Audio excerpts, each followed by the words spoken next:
Hello चलो। Last class में लोगों ने क्या पढ़ा था? Acceleration due to gravity. That means gravitational acceleration या ग्रेविटेशनल फील्ड, जो इंटेंसिटी ऑफ ग्रेविटेशनल फील्ड वो हाइट के साथ कैसे वेरी करती है, डेप्थ के साथ कैसे वेरी करती है और सरफेस पे कितना होता है। हालांकि वो पार्ट आपके सिलेबस से निकाल दिया गया है, मुझे नहीं पता था, मैंने पढ़ा दिया है ना, बट फिर भी पढ़ लिया तो अच्छी बात है ना। आज हम लोग पढ़ेंगे ग्रेविटेशनल पोटेंशियल एनर्जी के बारे में। वर्क पावर एनर्जी हम लोग फिनिश कर चुके हैं। आपने वर्क पावर एनर्जी में लोग ग्रेविटेशनल पोटेंशियल एनर्जी की बात की है। अगर किसी ऑब्जेक्ट को धरती से h हाइट उठा देते हैं तो उसमें एक एनर्जी स्टोर हो जाती है, जिसको हम लोग क्या कहते हैं? Gravitational potential energy. तो आज हम लोग इसी चैप्टर को, ग्रेविटेशन वाले चैप्टर, मैंने वहाँ पे बताया भी था आपको, ग्रेविटेशन वाले चैप्टर में ग्रेविटेशनल पोटेंशियल एनर्जी के बारे में पढ़ते हैं, डिटेल में पढ़ते हैं, है ना, क्या होती है एक्चुअल में। तो पहली बात तो ग्रेविटेशनल पोटेंशियल एनर्जी किसके लिए डिफाइन किया गया है? ग्रेविटेशनल पोटेंशियल एनर्जी डिफाइन किया गया है कंजर्वेटिव फोर्स फील्ड के लिए। सो ग्रेविटी हमने बताया था वहाँ पे, ग्रेविटी जो है वो हमारी कैसी फोर्स फील्ड है? कंजर्वेटिव फोर्स फील्ड है। ग्रेविटी कैसी फोर्स फील्ड है? कंजर्वेटिव फोर्स फील्ड है। तो उसके लिए हम लोग यहाँ पे क्या डिफाइन कर सकते हैं? ग्रेविटेशनल पोटेंशियल एनर्जी को डिफाइन कर सकते हैं। तो चलो आओ ग्रेविटेशनल पोटेंशियल एनर्जी को डिफाइन करते हैं।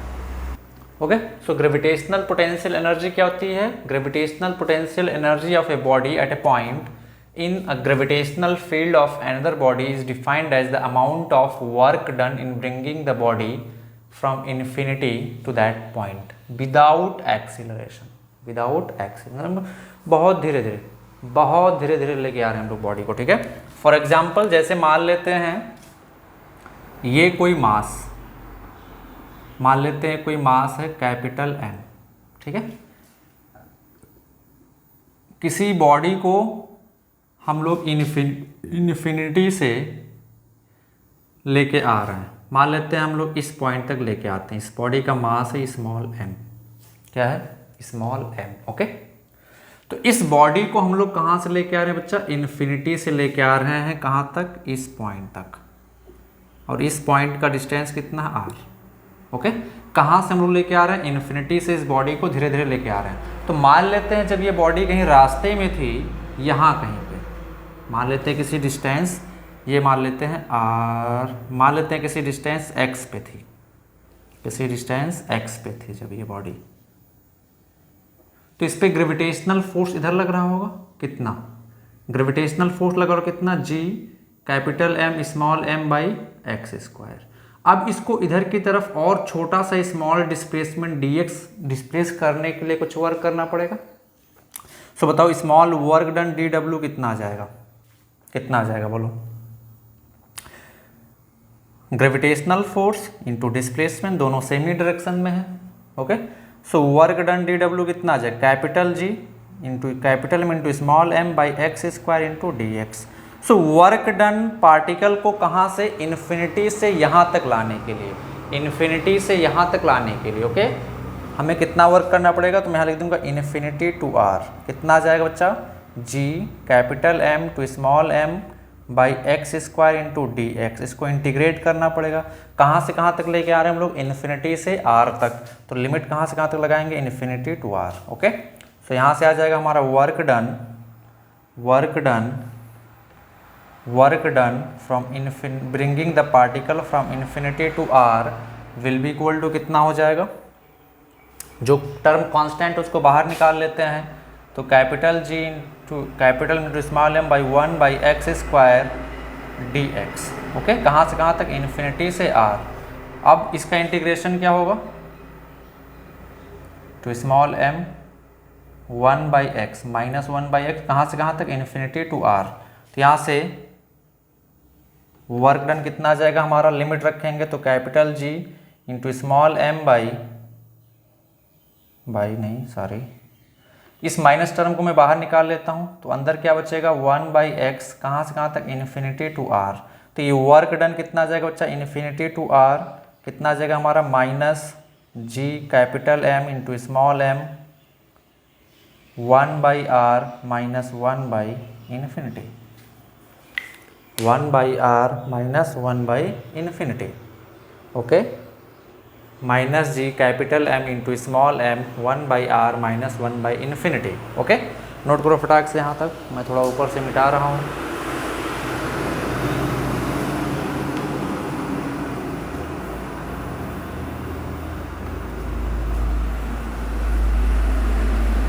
ओके, तो अब लिखे यहाँ पे रखेंगे 1/∞ कितना हो जाएगा 0। सो work done bringing the charge from infinity कितना आ जाएगा यहाँ से minus G into capital M into small m/r। This is the work done. और यही वर्क डन जो है वो स्टोर हो जाएगा बॉडी में किस फॉर्म में, पोटेंशियल एनर्जी के फॉर्म में। किस फॉर्म में, पोटेंशियल एनर्जी के फॉर्म में। Okay okay, so this is the amount of work done to bring this mass from infinity to that point.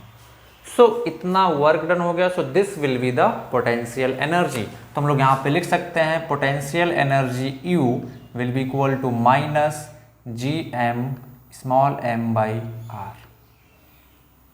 Okay, that means इस सिस्टम को build करने में हमको इतना वर्क करना पड़ा, and this work is stored as a form of potential energy, okay, in this system। okay, so इस system की पोटेंशियल एनर्जी कितनी होगी, U is equal to minus Gm capital M into small m/r। ध्यान से देखें यहाँ पे, ये जो पोटेंशियल एनर्जी है वो अकेले इसका नहीं है। ये जो पोटेंशियल एनर्जी है वो अकेले इसका नहीं है। ये जो पोटेंशियल एनर्जी वो इस सिस्टम का है। हमने बताया था पोटेंशियल एनर्जी हमेशा किसी एक सिंगल पार्टिकल के लिए नहीं डिफाइन किया जाता है। पोटेंशियल एनर्जी हमेशा किसके लिए डिफाइन किया जाता है, एक सिस्टम के लिए। Potential energy always defined for a system. Potential energy is always defined for a system. Okay, तो मैं यहाँ से मिटा रहा हूँ। तो अभी ध्यान से देखें, अगर दो पार्टिकल यहाँ पे, अगर दो मास पार्टिकल r डिस्टेंस पे रखे हुए हैं, ओके, अगर दो मास पार्टिकल r डिस्टेंस पे रखे हुए हैं, सपोज मास m1, अच्छा यहाँ से एक इंपॉर्टेंट पॉइंट लिखते हैं, अगर सपोज r इनफाइनाइट हो जाए तो पोटेंशियल एनर्जी क्या हो जाएगा, 0। This is the maximum value of gravitational potential energy. That means, हम लोग इंपॉर्टेंट पॉइंट नोट कर, that means maximum value of potential energy, gravitational potential energy is 0 and it is at infinity। it is at infinity। तो infinity पे potential, gravitational potential energy क्या होगी, maximum होगी, और value कितना होगा, 0, क्योंकि पॉजिटिव हो नहीं सकता है ना। तो मैक्सिमम वैल्यू 0 है, मैक्सिमम वैल्यू क्या होगी, 0, और वो कहाँ पे होगी, इन्फिनिटी पे। ओके, अगर r बढ़ाएंगे, अच्छा ठीक है, मैं क्वेश्चन पूछूंगा भाई उस पर, ठीक है। यहां तक नोट करें कि मैक्सिमम वैल्यू कितनी हो सकती है, 0 हो सकती है। ओके, चलो। सो अगर दो मास particle suppose m1 and m2 r distance पे रखे हुए हैं, तो इस सिस्टम की जो ग्रेविटेशनल पोटेंशियल एनर्जी है that is minus of Gm1 m2/r, minus of Gm1 m2/r। इस सिस्टम की potential energy will be minus of Gm1 m2/r। Okay, अब पोटेंशियल एनर्जी की बात करें तो ये कैसी क्वांटिटी होती है, स्केलर होती है, डायरेक्शन वगैरह होता नहीं है ना। तो याद कर रखेंगे हमेशा कि जो पोटेंशियल एनर्जी होती है वो हमेशा किसके लिए डिफाइन की जाती है, सिस्टम के लिए। तो अगर मैं इन दोनों मास पार्टिकल जो r डिस्टेंस पर रखे हुए हैं इनकी पोटेंशियल एनर्जी की बात करूं तो इनकी पोटेंशियल एनर्जी कितनी होगी, minus Gm1 m2/r। Okay, minus of Gm1 m2/r। Okay, is that clear? Considering potential energy at infinity is 0। चलो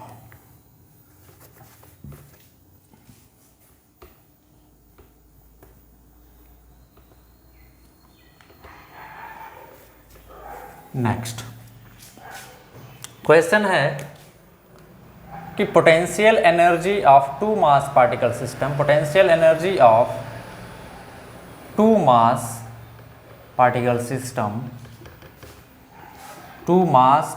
system is U is equal to minus Gm1 m2/r square r।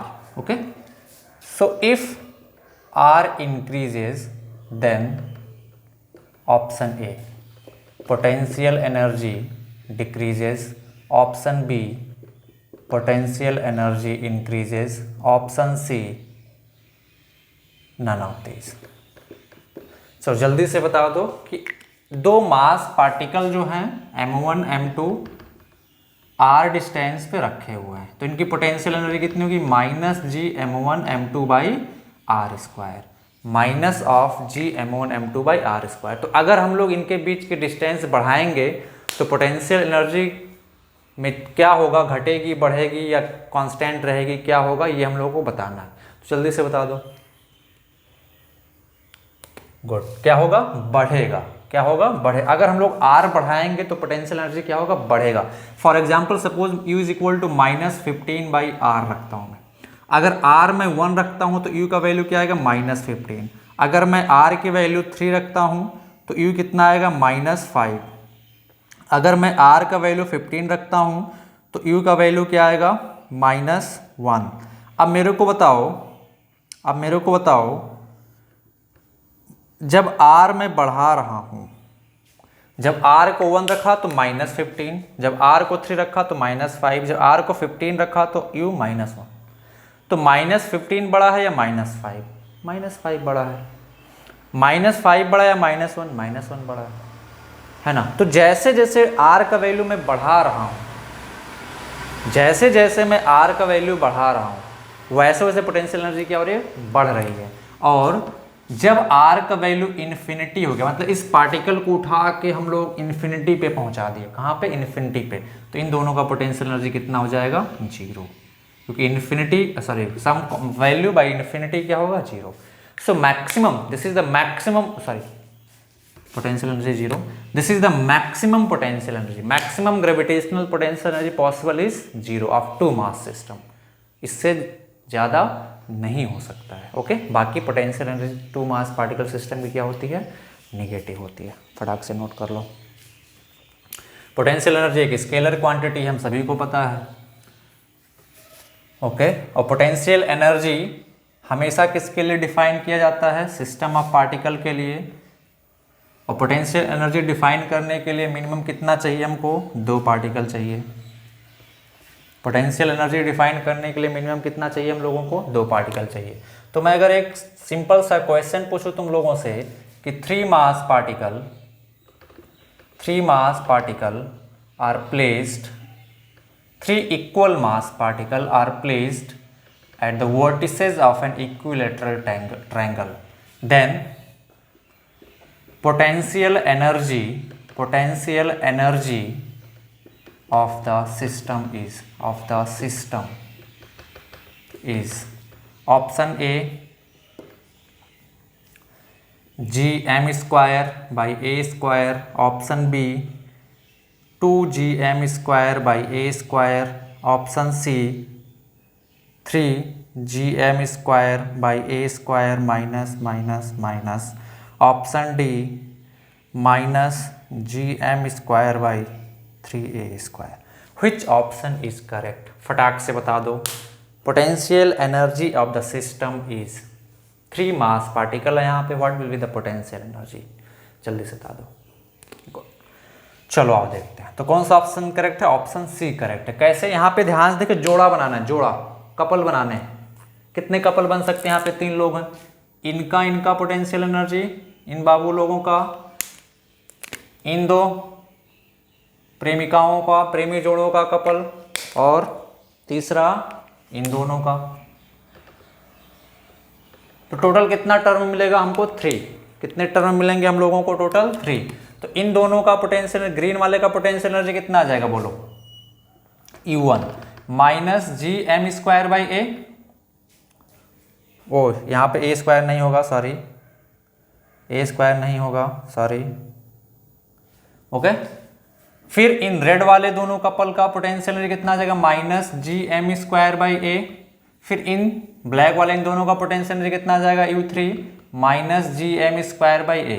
अब potential energy क्या हो जाएगा, total potential energy की scalar quantity है, तो simply add कर लेंगे U1 + U2 + U3, तो कितना आ जाएगा यहाँ से, -3gm square by a।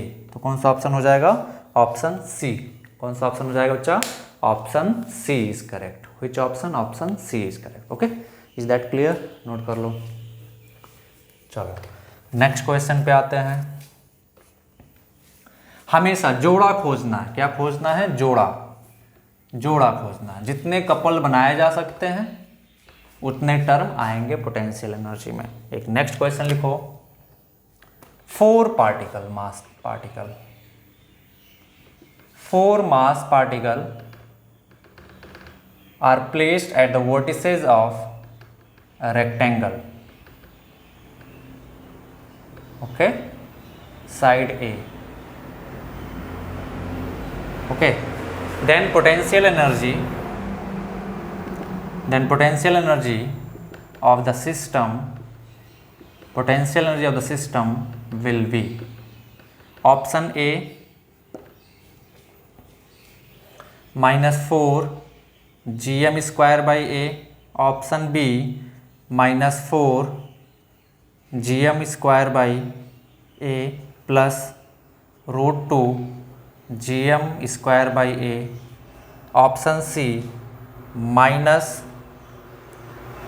-gm square by A plus -gm square by A 4 + 1 by √2, option D none of this. चलो फटाक से बता दो कौन सा ऑप्शन करेक्ट है। फटाफट बता दो कौन सा ऑप्शन करेक्ट है। तो चलो आओ देखते हैं क्या क्या होगा। सबसे पहले तो स्ट्रेट इन दोनों का पोटेंशियल एनर्जी U1 कितना आ जाएगा? gm स्क्वायर माइनस के साथ बाई A। फिर इन दोनों का potential energy U2 -gm square by A। फिर इन दोनों का potential energy U3 -gm square by A। फिर इन दोनों का potential energy U4 -gm square by A। हमने ऐसे ऐसे चारों साइड का सब ले लिया।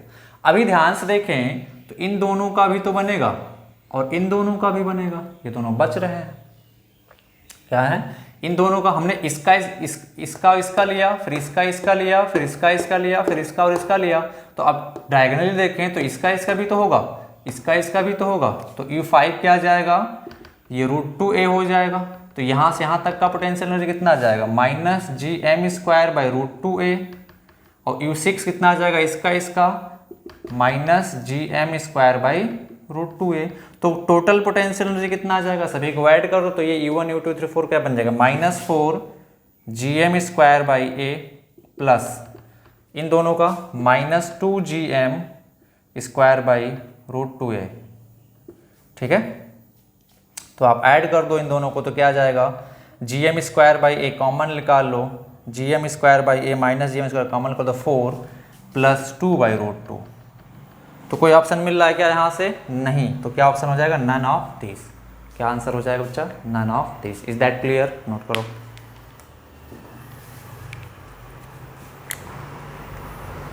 चलो मिटा दो। Yes sir.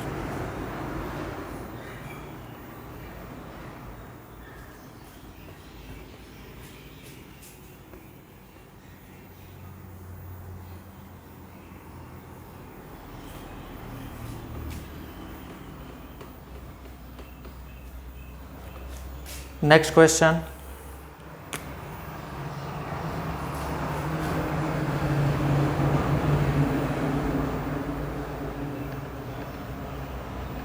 Three equal mass particle are placed at the vertices of the equilateral triangle. Okay, 3 mass particle are placed at the vertices of an equilateral triangle. Then first calculate work done by gravity if side of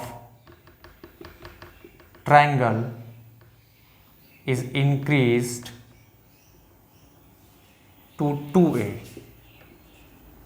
Okay, option A gm square by A, option B -2 gm square by A, option C minus G M square by 2a, option D G M square by 2a। फटाक से बता दो जल्दी से। Work done by gravity if side of triangle is increase to 2a। फटाक से बता दो कौन सा ऑप्शन होगा। चलो देखते हैं। अच्छा, अभी क्या किया जा रहा है कि साइड को इंक्रीज करके 2a कर दिया जा रहा है, यानी कि जो इक्विलैटरल ट्रायंगल है उसके हर साइड को बढ़ा के 2a कर दिया जा रहा है। 2a and 2a, mass m, mass m, mass m। ठीक है, तो बताओ पूछा जा रहा है work done by gravity, work done by gravity निकालना है। तो बताओ मेरे को यहाँ से इनिशियल, हम लोग अभी आप याद करते हम लोग वर्क पावर एनर्जी पढ़ चुके हैं। ग्रेविटी क्या है यहाँ पे? कंजर्वेटिव फोर्स है। हम लोग जानते हैं कि work done by conservative force क्या होता है? Work done by conservative force क्या होता है? Minus change in potential energy, minus change in potential energy.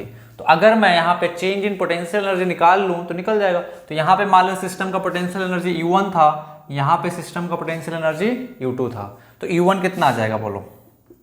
-3gm square by A, 3 couple बनेंगे ना, इसका इसका इसका इसका इसका इसका। यहाँ पे पोटेंशियल एनर्जी कितना आ जाएगा? -3gm square by 2a। तो what is change in potential energy? U2 minus U1। Final minus initial होता है ना चेंज इन पोटेंशियल एनर्जी। तो change in potential energy delta U यानी कि U2 माइनस U1 कितना आ जाएगा? -3gm square by 2a minus of -3gm square by A. तो कितना आ जाएगा यहाँ से बच्चा? ये माइनस माइनस प्लस हो जाएगा, तो आंसर आ जाएगा आपका 3gm square by 2a। This is the change in potential energy. So work done by gravity, gravity conservative force है। Work done by conservative force क्या होता है? Minus change in potential energy. So work done by gravity यहाँ पे आ जाएगा minus change in potential energy, और change in potential energy कितना आया? 3gm square by 2a। सो आ जाएगा 3gm स्क्वायर बाई 2a। तो कितना आ जाएगा यहाँ पे? कोई ऑप्शन नहीं मिलेगा, 3 कर लो, ऑप्शन डी भी नहीं करेक्ट होगा। माइनस आया ना? हाँ माइनस आया है। तो इसमें से एक ऑप्शन लिखो, option E, none of this. तो इसमें से कोई ऑप्शन नहीं करेक्ट है, ऑप्शन ई करेक्ट हो जाएगा। ठीक है, तो क्या हो जाएगा? वर्क डन बाय ग्रेविटी कितना आ गया? -3gm square by 2a। Is that clear? चलो, अगर मैं इसी पे नेक्स्ट पूछूं,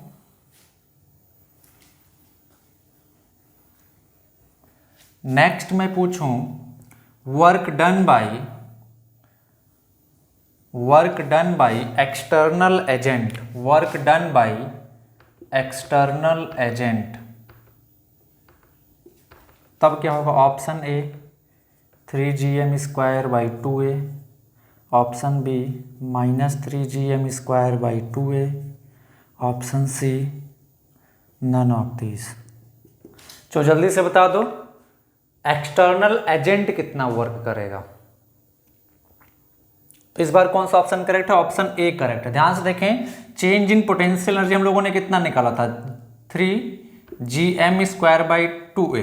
तो work done by external agent, जो कोई, अरे भाई कोई इसको खींच के ले गया होगा ना बाहर की तरफ, वो कितना आ जाएगा? Work done by external agent, वो कितना आ जाएगा? Change in potential energy. तो कितना आ जाएगा? 3gm square by 2a। तो कौन सा ऑप्शन हो जाएगा? Option A. इस चीज को ध्यान रखेंगे, work done by external agent जो होता है वो change in potential energy. Work done by conservative force field जो होता है वो क्या होता है? Minus delta U. Is that clear?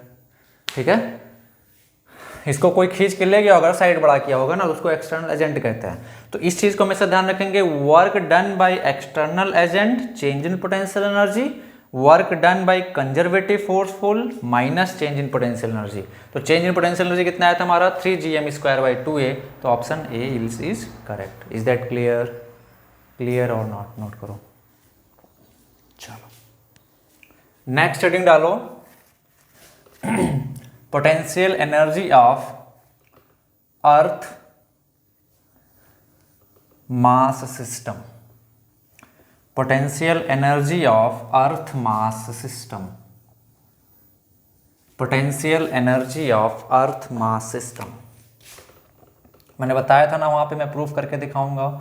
Potential energy of earth mass system,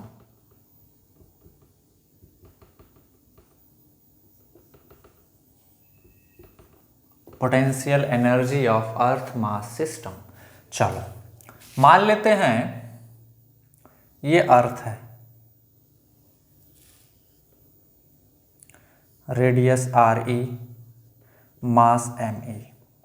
यहां पे कोई छोटा सा ऑब्जेक्ट इसके सरफेस पर रखा हुआ है, स्मॉल एम। ठीक है, तो अर्थ और इस मास का पोटेंशियल एनर्जी कितना होगा, दोनों के बीच कितना डिस्टेंस है, आर ई। ओके, तो अर्थ मास सिस्टम का इनिशियल पोटेंशियल एनर्जी कितना आ जाएगा बोलो, तो हम लोग लिखेंगे initial potential energy of earth mass system कितना आ जाएगा बोलो, you initial,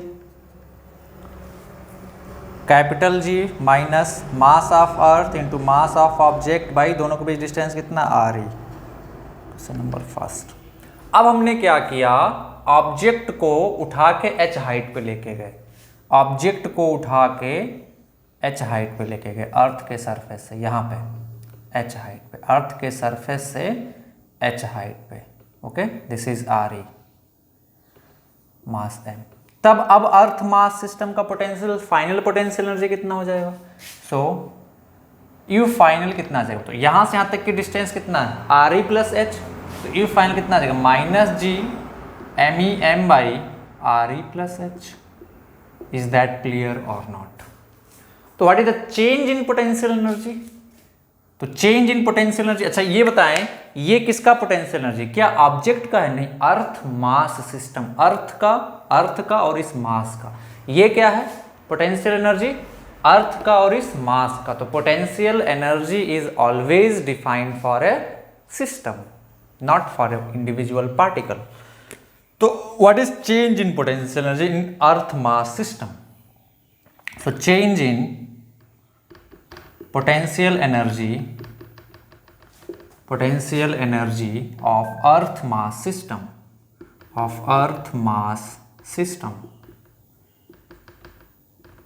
change in potential energy of earth mass system क्या आ जाएगा, delta U is equal to U final minus U initial. What is U final, minus G M E M by R E plus H. What is U final, U initial minus of minus G M E M by R E। तो यहाँ से delta U is equal to क्या आ जाएगा, minus G M E M by R E plus H plus G M E M by R E. जो term आपको common मिल रहा common निकाल लो, तो मैं क्या करता हूँ, G M E M common निकाल ले, तो यहाँ से क्या मिलेगा, 1 by R E plus H plus 1 by R E. LCM ले लिया मैंने, तो क्या हो जाएगा ये term, G M E M minus R E plus H, simply add कर रहा हूँ एलसीएम लेके, into R E plus H. Okay, तो ये आर ई से आर ई कैंसल आउट हो जाएगा। So change in potential energy delta U क्या आ जाएगा, G M E M into H by R E into R E plus H. This is the change in potential energy. जब मैंने अर्थ के surface से object को एच हाइट उठाया, so this is the change in potential energy of earth mass system. जब अर्थ object को हम लोग एच हाइट उठाएंगे तो पोटेंशियल एनर्जी घटेगी या बढ़ेगी, बढ़ेगी भाई, डिस्टेंस बढ़ेगा, ये डिस्टेंस बढ़ता है तो क्या होता है, पोटेंशियल एनर्जी बढ़ती है ना, डिस्टेंस बढ़ता है तो पोटेंशियल एनर्जी क्या होती है, बढ़ती है। अब मैं यहाँ से आर ई कॉमन निकालने जा रहा हूँ, तो क्या जाएगा, ये G M E into M into H by R E में कॉमन निकाल लूँगा यहाँ से एक, तो क्या हो जाएगा, आर ई स्क्वायर, यहाँ पे क्या बचेगा, 1 plus H by R E. अब ध्यान से देख के बताओ ये चीज क्या है, G M E by R E square, gravitational acceleration at the surface of earth. तो डेल्टा यू क्या आ जाएगा यहाँ से, small G into M into H by 1 plus H by R E.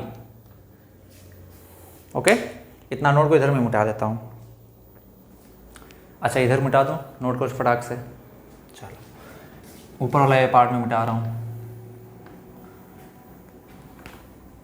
तो अब ध्यान से देखें, चेंज इन पोटेंशियल एनर्जी आ गया delta U M G H by 1 plus H by R E, जहां पे स्मॉल जी क्या है, gravitational acceleration at the surface of earth अगर h is less than R E, तो h by R E will be approximately 0, then h by re will be approximately 0. So change in potential energy क्या आ जाएगा, mgh।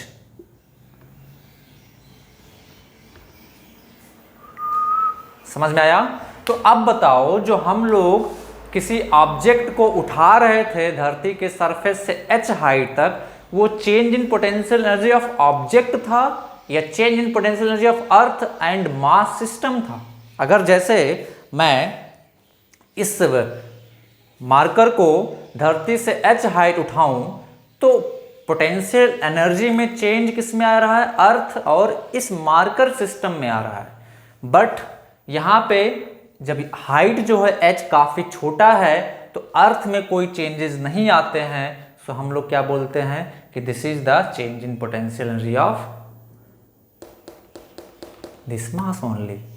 अब देखिए ये क्या है, पोटेंशियल एनर्जी है या चेंज इन पोटेंशियल एनर्जी है? This is the change in potential energy, और change in potential energy reference पे डिपेंड नहीं करती, हम लोग पढ़ चुके हैं। पोटेंशियल एनर्जी रेफरेंस पे डिपेंड कर रही है, हम लोग इन्फिनिटी पे कहाँ कंसिडर किए हुए हैं, 0।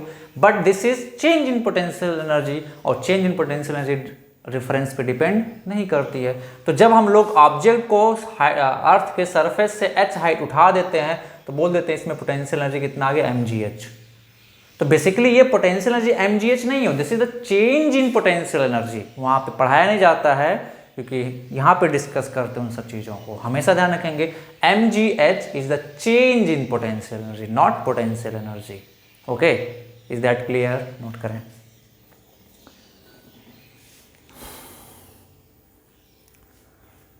चलो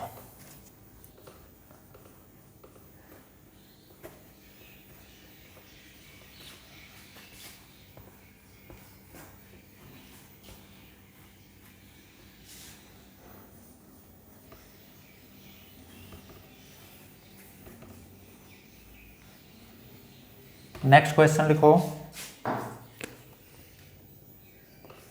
a ball of mass 10 kg is thrown with velocity 1000 meter per second या 1 kilometer per second ना 5 kilometer per second from the surface of earth, then calculate maximum height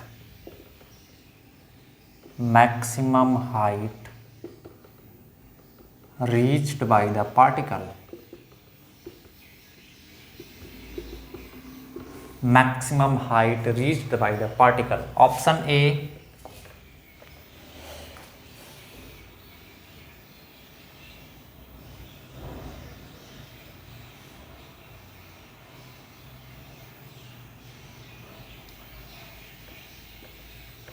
metre, option B 25,000 metre, option C none of this.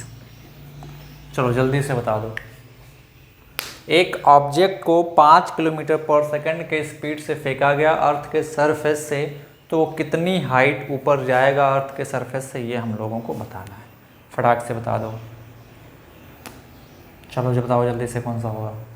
चलो देखते हैं। हमने बोला sir initial speed है 5 kilometre per second, मतलब हो गया 5000 मीटर पर सेकेंड, है ना। तो हमने क्या लगा दिया, maximum height is equal to U square by 2g sir. तो 5000 इंटू 5000 बाई 2 इंटू 10, ये 10 से 10 खत्म, तो कितना आ जाएगा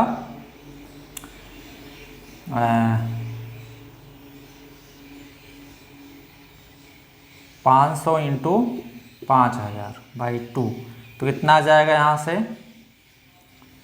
25 इंटू 10⁵ बाई 2, यानी कि 12.5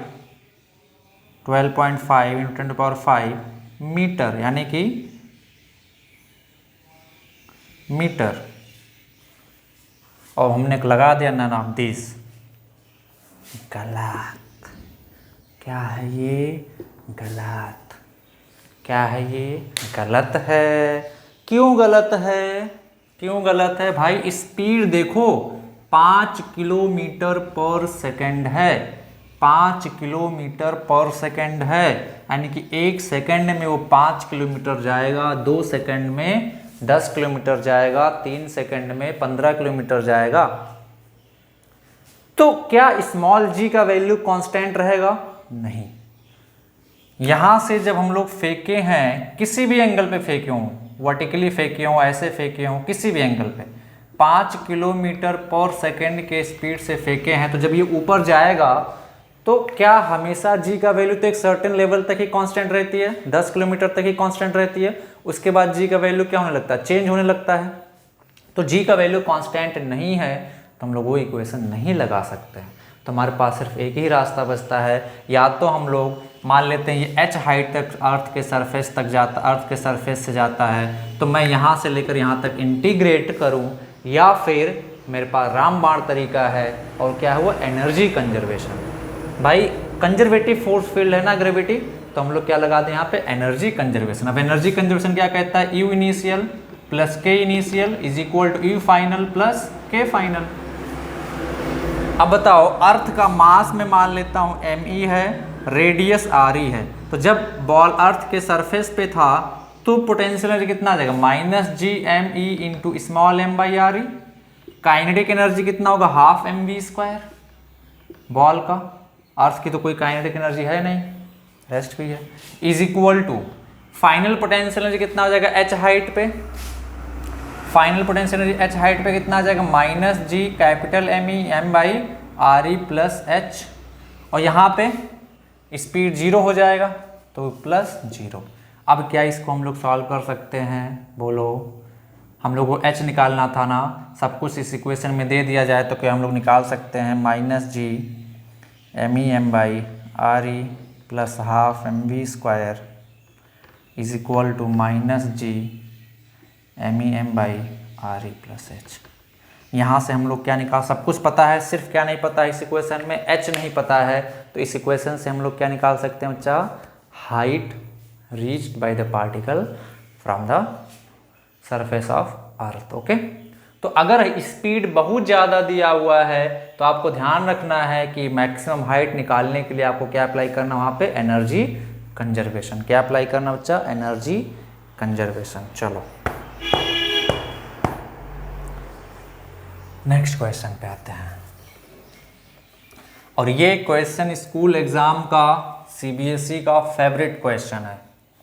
क्या है, स्कूल एग्जाम में सीबीएसई का फेवरेट क्वेश्चन है, तो सभी लोग बहुत ही ध्यान से, बहुत ही अच्छे से सोचेंगे, सॉल्व करेंगे। ओके, मैं क्वेश्चन दे रहा हूँ।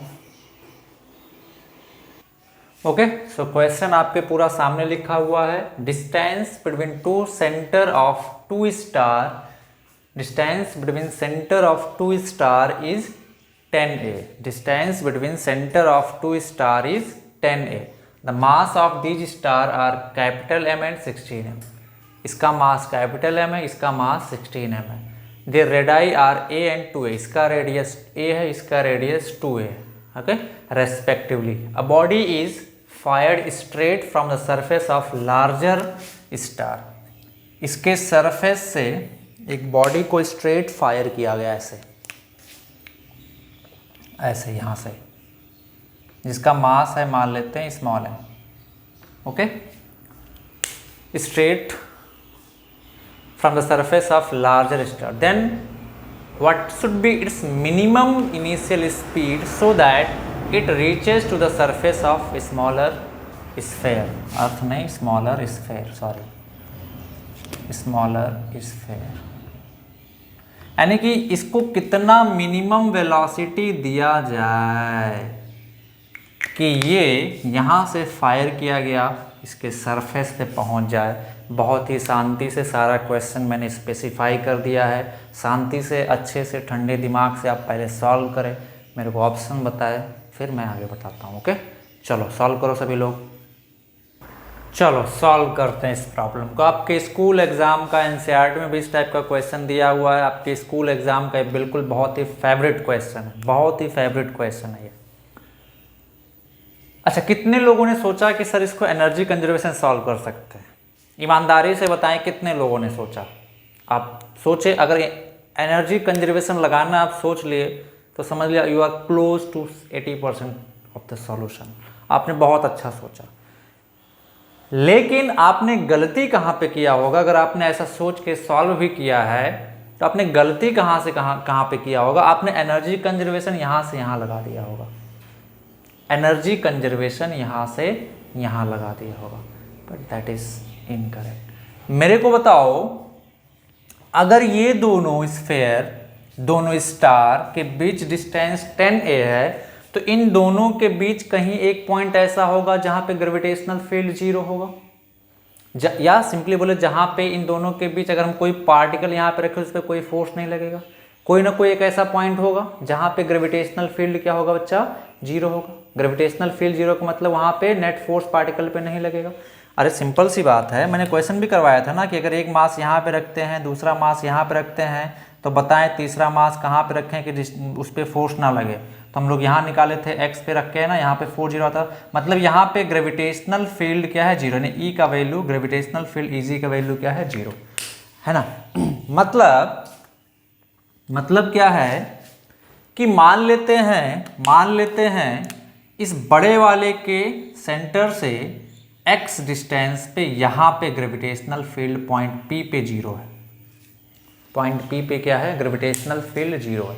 तो अगर यहाँ पे हम लोग इतना वेलोसिटी, मतलब क्या, पॉइंट P पे ग्रेविटेशनल फील्ड 0 का मतलब इस पॉइंट के इधर इसका ग्रेविटेशनल फील्ड ज़्यादा है, इस पॉइंट के इधर इसका ग्रेविटेशनल फील्ड ज़्यादा है, मतलब इस पॉइंट के इधर नेट फोर्स, अगर इस यहाँ पे पार्टिकल होगा तो नेट फोर्स इधर लगेगा पार्टिकल पे, अगर इस पॉइंट पे 0, अगर इस पॉइंट पे रखेंगे तो नेट फोर्स पार्टिकल पे उधर लगेगा। Is that clear?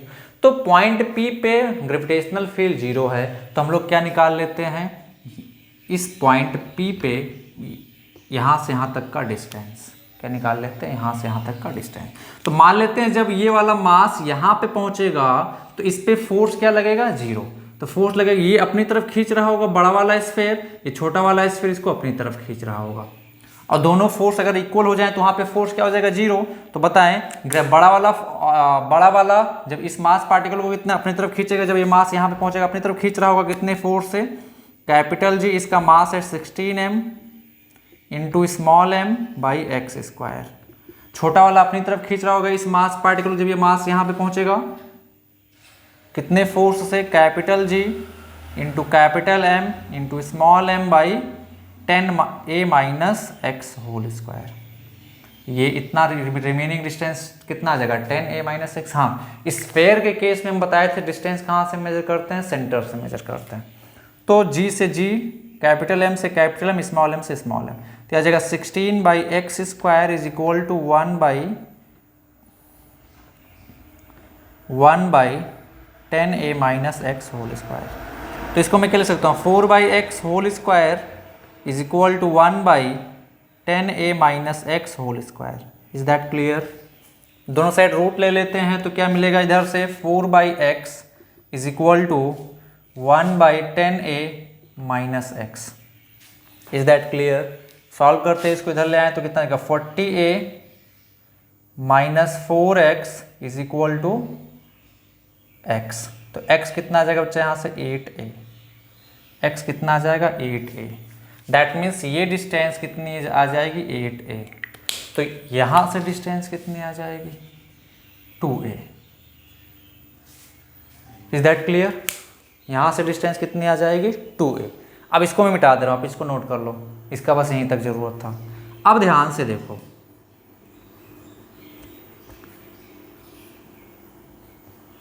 यानी कि पॉइंट P पे ग्रेविटेशनल फील्ड क्या हो गया 0।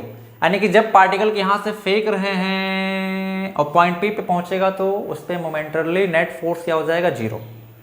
तो अगर हम लोग यहाँ पे इतना वेलोसिटी इस मास को दे दें कि पॉइंट P तक वो पहुंच जाए, पॉइंट P तक वो जस्ट पहुंच जाए, उसके बाद इसका ग्रेविटेशनल फील्ड इधर मुंह खोले खड़ा हुआ है, तुरंत खींच लेगा अपनी तरफ, तो अपने सरफेस तक पहुंच जाएगा। हमको करना क्या, यहाँ पे इतना वेलोसिटी देना है कि ये यहाँ से यहाँ तक पहुंच जाए। सिंपल है ना।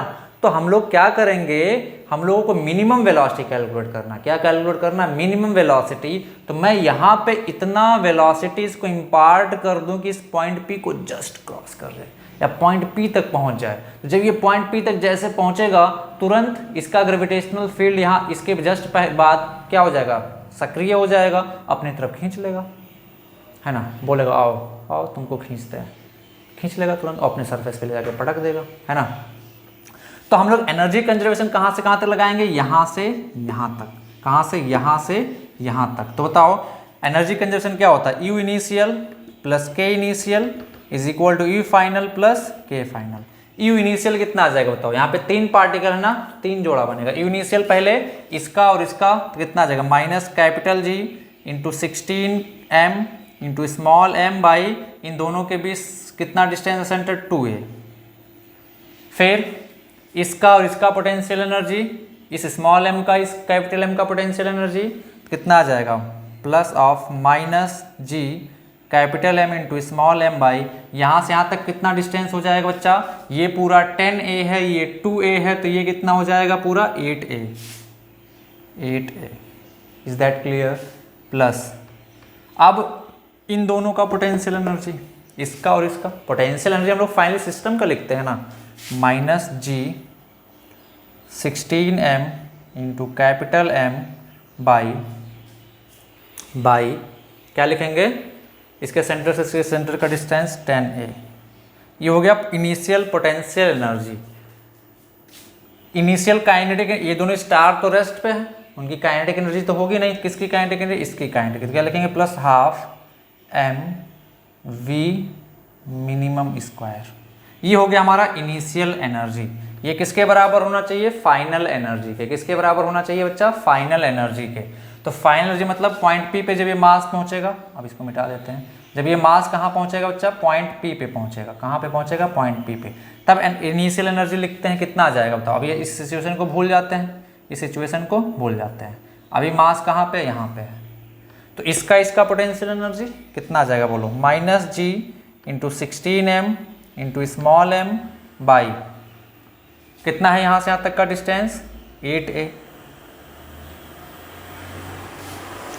प्लस इसका पोटेंशियल एनर्जी कितना आ जाएगा, minus G capital M into small m, यहाँ से यहाँ तक का डिस्टेंस कितना है 2a, प्लस इन दोनों का पोटेंशियल एनर्जी कितना आ जाएगा, minus G capital 16m into small m, sorry capital M ही होगा ये भी, sorry capital M divided by दोनों के बीच डिस्टेंस 10a। ये हो गया potential energy, plus kinetic energy. यहाँ पे पार्टिकल क्या है, यहाँ पे जस्ट यहाँ से फेंक रहे हैं तो यहाँ पहुँच जा रहा है, तो यहाँ पे काइनेटिक एनर्जी क्या हो जाएगी, 0। अब ध्यान से देखिए, हम लोगों को ये V मिनिमम निकालना। देखिए कुछ कैंसिल होगा, ये वाला टर्म इस टर्म से कैंसिल आउट हो जा रहा है, और कुछ कैंसिल आउट हो रहा है क्या, और नहीं कैंसिल आउट हो रहा है। ठीक है, इतना नोट करो, फिर मैं आगे बढ़ता हूँ, ऊपर मिटा देता हूँ। ठीक है, थोड़ा लेंथी क्वेश्चन है।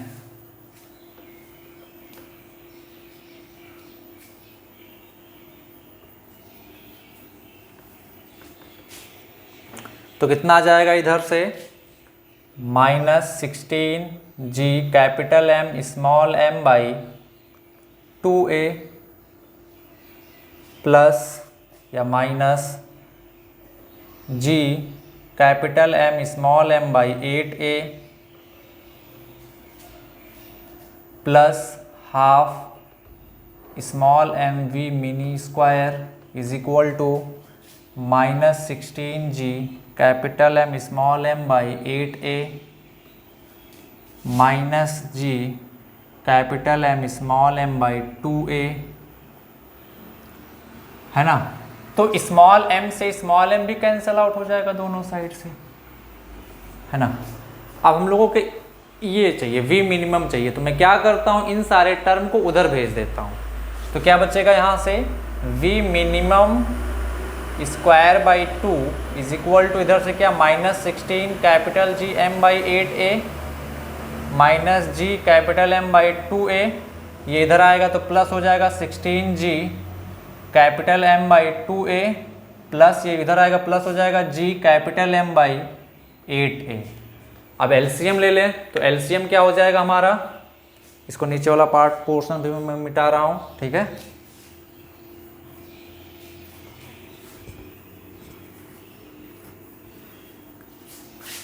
LCM लें तो कितना हो जाएगा यहाँ से 8a LCM हो जाएगा, यानी कि v minimum square by 2 is equal to 8a LCM हो जाएगा। तो इधर से क्या आ जाएगा माइनस 16g कैपिटल M, इधर से कितना आ जाएगा माइनस 4g कैपिटल M, इधर से कितना आ जाएगा प्लस 64gm और इधर से कितना आ जाएगा बच्चा प्लस gm। तो सब्ट्रैक्ट करें तो यहाँ से v मिन, इसको तो काट देता तो मैं 4 है, ठीक है। g मिन कितना आ जाएगा यहाँ से 20 minus 20gm plus 65gm by 4a square हो गया v मिन। तो कितना आ जाएगा यहाँ से 65 में से 20 जाएगा, कितना आ जाएगा 45, कितना आ जाएगा बच्चा 45, तो आ जाएगा 45gm by 4a। Is that clear, is that clear. तो v मिन स्क्वायर हमारा आ गया 45gm बाई 4a, तो v मिनिमम कितना आ जाएगा under root 45gm by 4a, या इसको थोड़ा सा और सिंप्लीफाई करेंगे तो v मिन कितना आ जाएगा बच्चा 3/2 under root 5gm by a। Is that clear, this is the answer. Which option is correct, option A is correct, option A is correct. ये पूरी कहानी थी, ये पूरी हमारी कहानी थी। समझ में आ रही नहीं, बहुत ही फेवरेट क्वेश्चन है आपके स्कूल एग्जाम का, पक्का आना है, पक्का मैं बोल रहा हूँ पक्का आना, हर साल पूछता है स्कूल वाला। आपको देखना क्या यहाँ से यहाँ तक एनर्जी कंजर्वेशन है, आपने सोचा सही होगा एनर्जी कंजर्वेशन के बारे में आपने सोचा होगा, बट यहाँ से यहाँ तक नहीं सोचना है।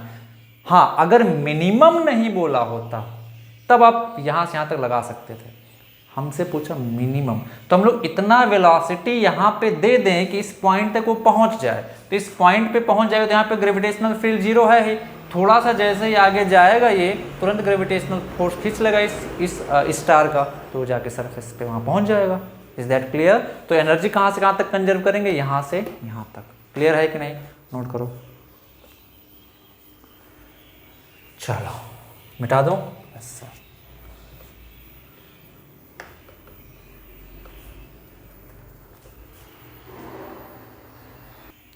Okay, so next topic is escape velocity. Escape velocity. Escape velocity क्या होता है ना? What is escape velocity? तो हम लोग जानते हैं कि अगर हम लोग किसी ऑब्जेक्ट को ऊपर की तरफ फेंकते हैं, यो फेंका तो क्या होता है, वो थोड़ी देर बाद जमीन पे वापस आ जाती है। और तेजी से फेंका तो ज़्यादा हाइट तक गया, फिर वापस आ गया, और तेजी से फेंका फिर कुछ हाइट तक गया, फिर वापस आ गया। तो क्वेश्चन अराइजेज दैट कि हम लोग कितना इस मैक्सिमम हाइट अचीव कर सकते हैं फ्रॉम द अर्थ सरफेस, या कितना तेज फेंक दें कि वो फिर वापस ही ना आए। तो minimum speed required at the surface of earth, minimum speed required at the surface of अर्थ, जिससे अगर हम लोग किसी ऑब्जेक्ट को फेंक दें तो वो वापस धरती पे ना आए, रिटर्न बैक ना आए, उसको हम लोग क्या बोलते हैं, एस्केप वेलोसिटी या एस्केप स्पीड। तो लिखें minimum velocity, it is minimum velocity required at the surface of earth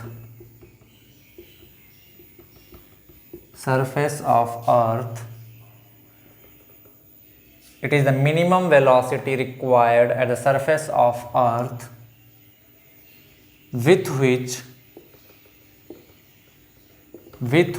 if an object is thrown, it will never return again to the surface of earth। ये वापस surface of अर्थ पे वापस नहीं आएगी, अर्थ के gravitational field को छोड़ के भाग जाएगी, है ना। तो कितना मिनिमम वेलोसिटी उसको दिया जाए, उसको हम लोग क्या बोलते हैं, एस्केप वेलोसिटी। तो सपोज ये अर्थ है, ओके, रेडियस हम लोगों को पता है इसका RE, मास होता है इसका ME। मान लेते हैं कोई ऑब्जेक्ट है जिसका मास है स्मॉल m, इसको एस्केप वेलोसिटी से फेंकना है। क्या फेंकना है, एस्केप वेलोसिटी से फेंकना है कि कहाँ भाग जाए, अर्थ के ग्रेविटेशनल फील्ड को छोड़ के भाग जाए, वापस धरती पे ना आए। तो कितना मिनिमम स्पीड होना चाहिए वो हम लोगों को बताना है। तो मेरे को बताओ, जब ये ऑब्जेक्ट अर्थ के ग्रेविटेशनल फील्ड को छोड़ के भाग जाएगी तो फाइनल पोटेंशियल एनर्जी क्या होगा, 0। क्योंकि फाइनली पोटेंशियल एनर्जी हम लोग क्या डिफाइन करते हैं, एक ऑब्जेक्ट को जब दूसरे ऑब्जेक्ट के ग्रेविटेशनल फील्ड में रहते हैं तब पोटेंशियल एनर्जी को डिफाइन करते हैं। तो ये ऑब्जेक्ट, ऐसा बोलें कि ये ऑब्जेक्ट कहाँ पहुँच जाएगी, इन्फिनिटी पे पहुँच जाएगी। ये ऑब्जेक्ट को इतना मिनिमम वेलोसिटी दें कि अर्थ के ग्रेविटेशनल फील्ड से बाहर निकल जाए, यानी कि कहाँ पहुँच जाए, इन्फिनिटी पे पहुँच जाए। तो इसको हम लोग क्या बोलते हैं, एस्केप वेलोसिटी। तो हम लोग कैसे निकाल सकते हैं इस एस्केप वेलोसिटी को, इधर by integration from here to infinity और by applying simple energy conservation. तो हम लोग एनर्जी कंजर्वेशन अप्लाई करेंगे, क्या, U initial plus K initial is equal to U final plus K final. Now tell me what is U initial?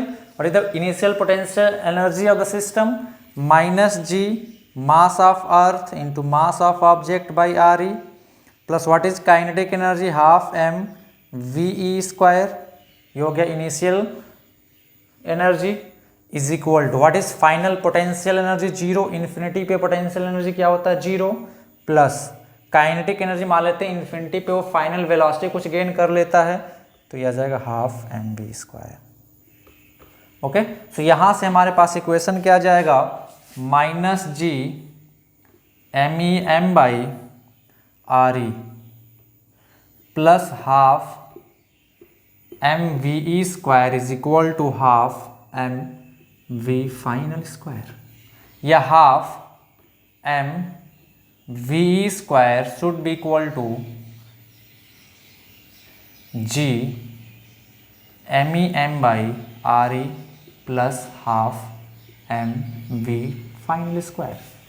Now tell me, हमको ये minimum, अच्छा मास से cancel out कर देता हूं मैं दोनों साइड से, तो क्या बचेगा, V square by 2 is equal to G ME by RE plus V final square by 2। हमको मिनिमम स्पीड चाहिए, तो मेरे को बताओ क्या इस टर्म में कोई चेंज किया जा सकता है, नहीं, क्योंकि ये तो पोटेंशियल सरफेस ऑफ अर्थ पे है, अर्थ और मास सिस्टम का। तो ये चीज़ अगर मिनिमम हो जाए, तो ये मिनिमम हो जाएगा, क्योंकि फाइनली ये किस पे डिपेंड कर रही है, दोनों क्वांटिटी ऐड हो रही हैं, दोनों पॉजिटिव क्वांटिटी हैं, तो ये चीज़ किस पे डिपेंड कर, अगर ये मैक्सिमम होगा तो ये वैल्यू मैक्सिमम होगी, क्योंकि ये वैल्यू तो फिक्स्ड है, एक कांस्टेंट है ये, G constant, mass of earth constant, radius of earth constant. तो अगर ये मैक्सिमम चाहिए तो इसको मैक्सिमाइज करना होगा, अगर इसको मिनिमम करना है तो इसको मिनिमाइज करना होगा। बोलो, तो अब ये v फाइनल स्क्वायर बाय 2 क्या, ये निगेटिव तो हो नहीं सकता है, किसी क्वांटिटी का स्क्वायर निगेटिव तो होता नहीं है, तो इसका मिनिमम वैल्यू सिर्फ क्या पॉसिबल है, 0। क्या पॉसिबल है, 0। तो लिखेंगे for minimum speed v final should be 0। v final should be 0। आप स्टेटमेंट जो भी लिखना लिख लेंगे यहाँ से, क्योंकि हमको मिनिमम वेलोसिटी चाहिए यहाँ पे, जिससे वो अर्थ के ग्रेविटेशनल फील्ड को छोड़ के बाहर चली जाए। इसको मैं मिटा रहा हूँ, तो कितना आ जाएगा यहाँ से, ये टर्म 0 हो जाएगा, है ना। तो V E square is equal to क्या आ जाएगा, 2g me बाई आर ई, या वी ई क्या आ जाएगा बच्चा, under root 2g me by R E. अब बताओ मेरे को, g constant, mass of earth constant, radius of earth constant, तो क्या अर्थ के लिए स्केप स्पीड कांस्टेंट है कि नहीं, बोलो। किस पे डिपेंड कर रहा है, जी पे, एम ई पे और आर ई पे। किस पे डिपेंड कर रहा है, जी पे, एम ई पे और आर ई पे।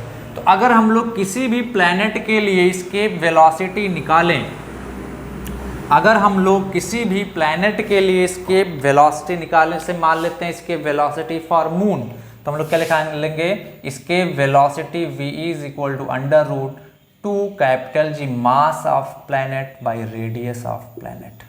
Is that clear? This is the escape velocity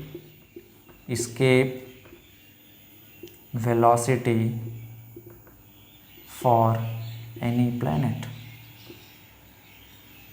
अगर हमें मार्स पे चाहिए इसके वेलोसिटी, तो mass of Mars, radius of Mars. Jupiter पे चाहिए तो mass of Jupiter, radius of Jupiter. इस तरीके से हम लोग निकालेंगे। ओके, अब हमको अर्थ की बात करनी है, तो अर्थ पे थोड़ा सा और इस इक्वेशन को सिंप्लीफाई कर लेते हैं। ओके, यहाँ पे आर ई से मैंने ऊपर नीचे मल्टीप्लाई कर दिया, तो इसके वेलोसिटी क्या आ जाएगा, आर ई से मैंने ऊपर नीचे मल्टीप्लाई कर दिया, तो क्या बनेगा 2g me into R E by ये आर ई स्क्वायर हो जाएगा। अब ये चीज़ क्या है, ग्रेविटेशनल एक्सीलरेशन है द सरफेस ऑफ अर्थ, तो इसके वेलोसिटी v कितना आ जाएगा, under root 2g R E. This is the answer we have to prove. तो इसके वेलोसिटी का ये फार्मूला आपको याद रखना है। अगर हमें मून के, अब ये स्मॉल जी क्या है, अगर हम लोग किसी प्लेनेट की बात करें, स्मॉल जी क्या है, अर्थ की बात करें तो रूट 2g आर ई मतलब gravitational acceleration of the surface of earth into radius of अर्थ। ठीक है, अगर मैं मून के सरफेस से बात करूँ स्केप स्पीड की, तो gravitational acceleration of the surface of moon into radius of moon. अगर मैं मार्स के सरफेस पे बात करूँ, तो gravitational acceleration of the surface of Mars into radius of Mars. Is that clear? अब यहाँ पे स्मॉल जी का वैल्यू हमको सरफेस ऑफ अर्थ पे पता होता है, रेडियस ऑफ अर्थ हमको पता है, तो हम लोग वैल्यू रखते हैं, तो ये वैल्यू आती है 11.2 kilometre per second. That mean escape velocity at the surface of earth is 11.2 kilometer per second.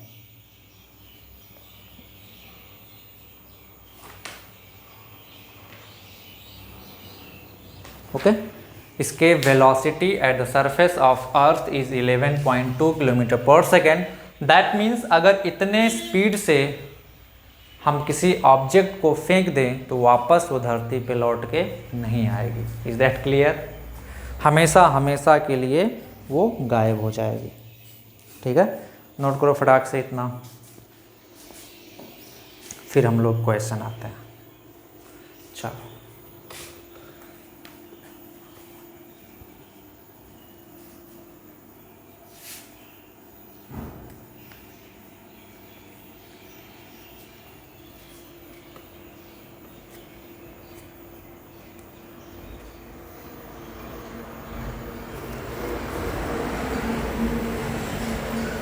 Question,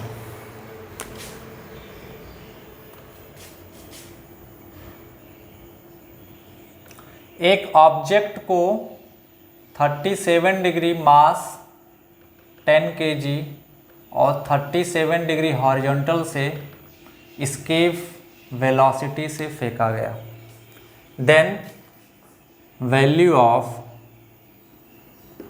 VE will be option A greater than 11.2 kilometre per second, option B less than 11.2 kilometre per second, option D, option C none of this. चलो बताओ कौन सा option होगा, फटाक से बता दो। तो कौन सा होगा? None of this. हमने एनर्जी कंजर्वेशन लगाया तो क्या कहीं पे थीटा उटा का यूज आया था? नहीं ना, किसी भी एंगल से फेंके भाई, अगर 11.2 किलोमीटर का स्पीड दे दी, हमने एनर्जी कंजर्वेशन लगाया था ना VE, तभी आया था ना 11.2 किलोमीटर पर सेकंड, या VE is equal to √2GRE। ठीक है, तो एंगल क्या आया था कहीं पे? हमने कहीं पे लिया था? नहीं, एंगल वगैरह कहीं पे नहीं लिया था। तो एस्केप वेलोसिटी किसी भी एंगल पे फेंको उससे मतलब नहीं है। अर्थ के सरफेस पे एस्केप वेलोसिटी जो है वो कितना होता है? √2GRE। कितना होता है बच्चा? √2GRE। Is that clear? Note करो। चलो, दूसरा इंपॉर्टेंट पॉइंट, एस्केप वेलोसिटी क्या ऑब्जेक्ट के मास पे डिपेंड करता है? एस्केप वेलोसिटी क्या ऑब्जेक्ट के मास पे डिपेंड करता है? नहीं, एस्केप वेलोसिटी ऑब्जेक्ट के मास पे डिपेंड नहीं करता। तो हम लोग क्या लिखेंगे? एस्केप वेलोसिटी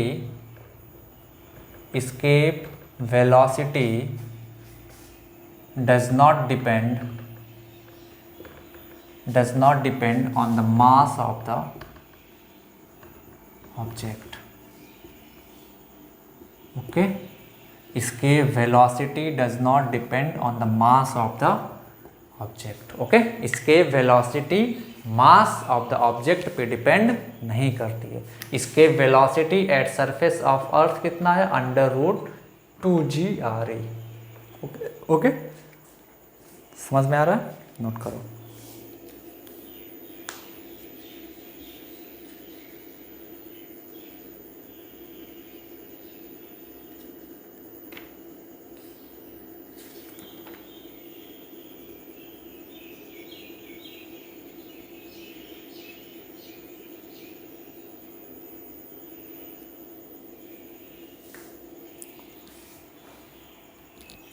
दूसरा इंपॉर्टेंट पॉइंट, तो एस्केप वेलोसिटी ऑब्जेक्ट के मास पे डिपेंड नहीं करता। दैट मीन्स ऑब्जेक्ट का मास है 10 kg हो, 50 kg हो, 1000 kg हो, मास पे डिपेंड नहीं करता। तो किस पे डिपेंड करता है? किस पे डिपेंड करता है? एस्केप वेलोसिटी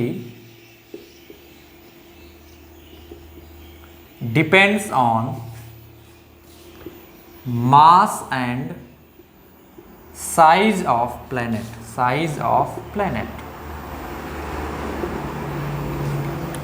है ना, क्योंकि मास और साइज, मास ज्यादा होगा तो जी का वैल्यू ज्यादा होगा। सिंपली बोले, ये जी, स्मॉल जी किसी प्लैनेट पे कितना होता है?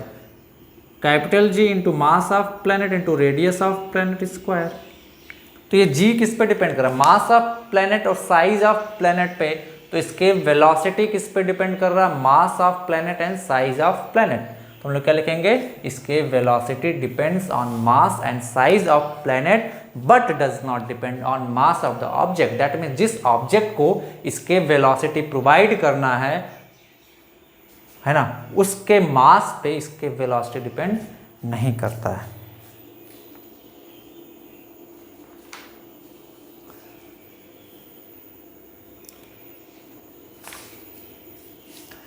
नोट करें। और नेक्स्ट लेक्चर में हम लोग क्या पढ़ेंगे? Launching of satellite. Okay, is that clear? So मिलते हैं नेक्स्ट लेक्चर में। आप इतना नोट करें।